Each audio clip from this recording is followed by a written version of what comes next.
Selamat datang di channel Raja Peristiwa. Simak dan tonton peristiwa-peristiwa di belahan dunia yang wajib kamu ketahui. Jangan lupa subscribe, tekan tanda lonceng demi kelangsungan channel ini. Peristiwa tanggal 18 Desember 1. Perbudakan di Amerika dihapuskan. Setelah Amerika Serikat meratifikasi Undang-Undang Baru pada Amandemen ke-13 pada tanggal 18 Desember tahun 1865, secara resmi perbudakan di negeri Paman Sam dihapuskan. Dalam konstitusi itu tertulis segala macam bentuk perbudakan baik yang disengaja atau tidak boleh ada di bumi Amerika Serikat atau dimanapun yang tunduk kepada yurisdiksi Amerika. Undang-undang emansipasi anti perbudakan itu tentu saja bukan tanpa perjuangan. Sebelum dilembagakan, belai tersebut menyulut perang sipil. Pada masa itu, dikutip History.com, para politisi anti-perbudakan dari Partai Republik yang digawangi Abraham Lincoln ditentang kelompok yang menginginkan adanya pengecualian aturan di beberapa negara bagian, khususnya Amerika Barat dan Selatan. Mereka yang menentang khawatir negara bebas akan mengubah struktur kekuasaan di Amerika. Bermula pada November tahun 1860. Ketika pemilu Amerika memenangkan Lincoln sebagai presiden, muncul sinyal-sinyal perpecahan. 7 negara bagian di wilayah selatan Amerika mengusulkan pemisahan diri dan membentuk negara Konfederasi Amerika baru. Setelah itu, 4 negara bagian selatan bergabung dalam konfederasi baru. Sementara negara-negara budak di bagian utara tetap bergabung dalam pemerintahan utama. Tak lama setelah pembentukan wilayah konfederasi baru pada 1861, perang sipil pun dimulai. Meskipun Lincoln sangat membenci perbudakan, ia tetap menanggapi mereka yang kontra terhadap gerakan tersebut setelah perang sipil pecah dengan cara hati-hati.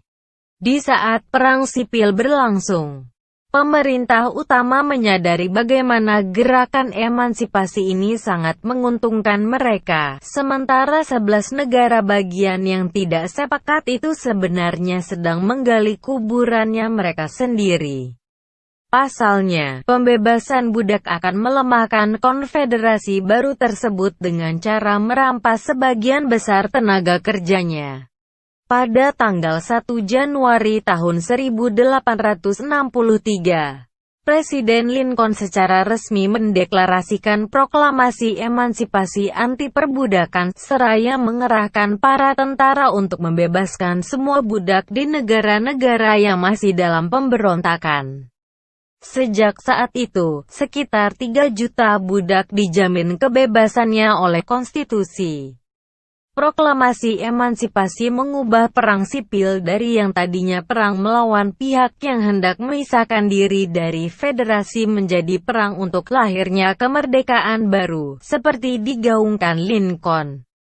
Dalam pidatonya di Gettysburg pada 1863, perubahan ideologis ini sekaligus menggagalkan campur tangan Prancis atau Inggris yang mendukung konfederasi yang tidak pro terhadap undang-undang anti-perbudakan.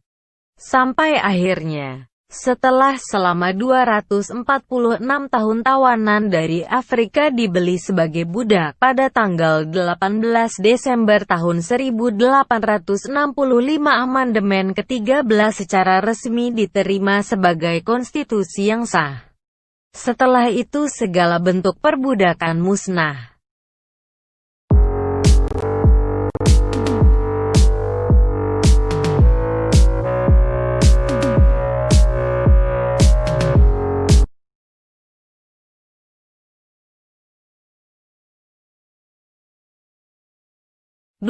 Lahirnya Steven Spielberg, sutradara Amerika Serikat. Stephen Alan Spielberg merupakan seorang sutradara yang sekaligus produser serta penulis skenario. Ini lahir di Cincinnati, Ohio. USA, pada tanggal 18 Desember tahun 1946. Sutradara yang lahir dari keturunan Yahudi ini sudah memproduksi banyak sekali film dan mendapatkan penghargaan yang cukup banyak. Bahkan Stephen sudah mengantongi 3 piala Oscar dan penghargaan yang hanya diberikan seumur hidupnya. Dikenal sebagai seorang produser dan sutradara yang handal. Siapa sangka Steven Spielberg lahir dari seorang pianis dan insinyur listrik. Ibu dari Stephen yang bernama Leah Adler merupakan seorang pianis dan juga seorang pemilik sebuah restoran. Sedangkan ayah Stephen yang bernama Arnold Spielberg adalah seorang insinyur listrik yang dulunya bekerja di suatu perusahaan di bidang pengembangan komputer. Stephen telah memiliki bakat untuk membuat film sejak ia masih kecil. Pasalnya, di usianya yang hanya 12 tahun, Stephen mampu menghasilkan 8 karya film amatir. Bagi seorang anak kecil tentu hal tersebut merupakan hal yang luar biasa. Stephen kecil selalu menghabiskan waktunya di New Jersey dan Arizona. Ini sudah mulai membuat film 8 mm dengan tema petualangan. Film pertama yang berhasil dikeluarkan yaitu The Last Gunfight. Film 8 mm ini merupakan film yang menjadi salah satu syarat untuk bergabung menjadi seorang anggota agen judi bola. Salah satu ciri khas dari film yang dihasilkan oleh Stephen yaitu memiliki tema petualangan. Stephen memiliki impian dan imajinasi yang luar biasa pada setiap film yang digarap. Seperti film yang dibuat pada saat Stephen berusia 16 tahun dengan tema science fiction dan adventure yang berjudul Firelight. Bahkan tak sedikit dari film garapan Steven Spielberg menampilkan sisi kuno. Seperti pada film Indiana Jones, The Extraterrestrial, yang dirilis pada tahun 1982, The Adventure of Tintin. The Secret of the Unicorn yang dirilis pada tahun 2011 serta Jurassic Park yang dirilis pada tahun 1993 dan berhasil menyedot antusias para penontonnya. Bahkan tak sedikit juga menampilkan sisi modern seperti pada film Back to the Future. Stephen juga mampu membuat film dengan tema peperangan yang berlatar Perang Dunia II seperti War Horse yang dirilis pada tahun 2011. Melalui film-filmnya, Stephen juga mendapatkan award sebagai sutradara terbaik dari film Saving Private Ryan yang dirilis pada tahun 1998 dan Schindler's List pada tahun 1993.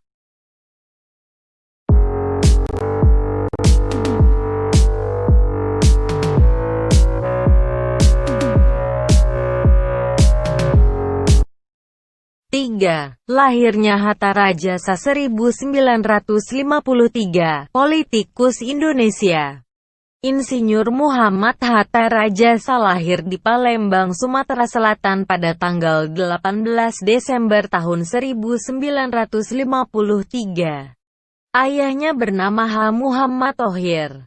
Berasal dari desa Jejawi Ogan Komering Ilir Sumsel dan ibunya bernama Haja Aisyah dari desa Adumais Oku Timur Sumsel.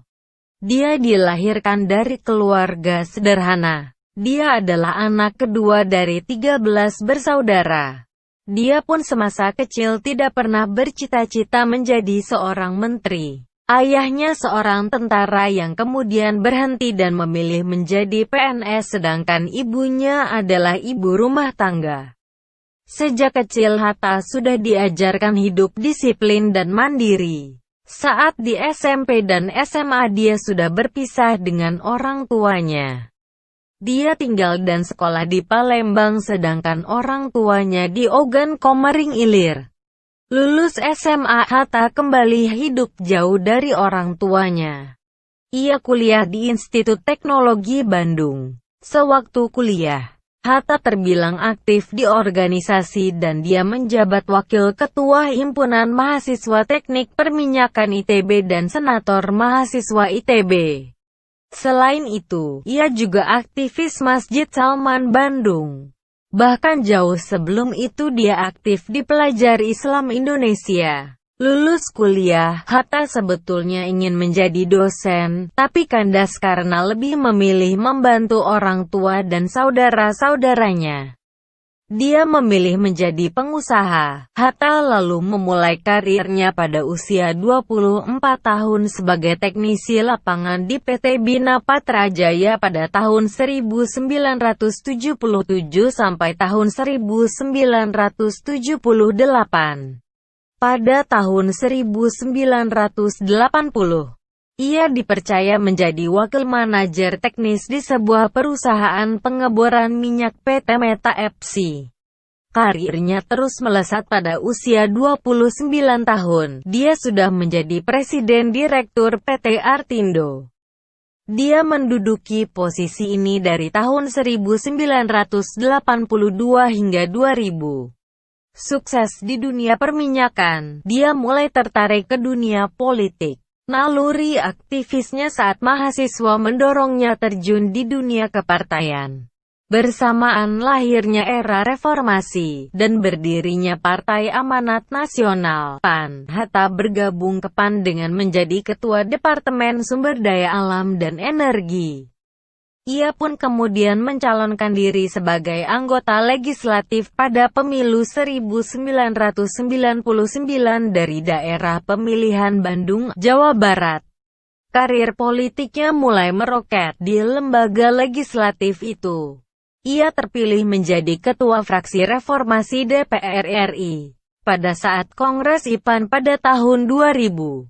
Hatta kemudian didaulat menjadi Sekretaris Jenderal mendampingi Ketua Umum Sutrisno Bachir periode tahun 2000 sampai tahun 2005.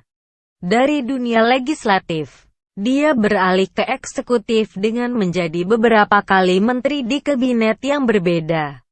Menteri Negara Riset dan Teknologi, Menteri Perhubungan, Menteri Sekretaris Negara, hingga Menteri Koordinator Bidang Perekonomian. Sukses Hatta ini dinilai banyak orang karena keahlian komunikasi atau lobbynya sehingga diterima oleh presiden yang sedang berkuasa. Seiring dengan cemerlang karirnya di eksekutif, Hatta juga naik kelas di kepengurusan partai.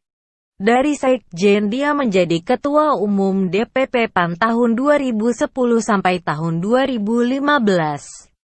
Dengan berbagai pengalaman politik yang dia miliki, dia dicalonkan menjadi wakil presiden berpasangan dengan calon presiden Prabowo Subianto pada Pilpres 2014. Namun, belum berhasil. Hatta tetap menjadi sosok penting saat pasca Pilpres. Saat itu ia menjadi penengah kekuatan politik Koalisi Indonesia Hebat pendukung Jokowi dan Koalisi Merah Putih pendukung Prabowo Subianto.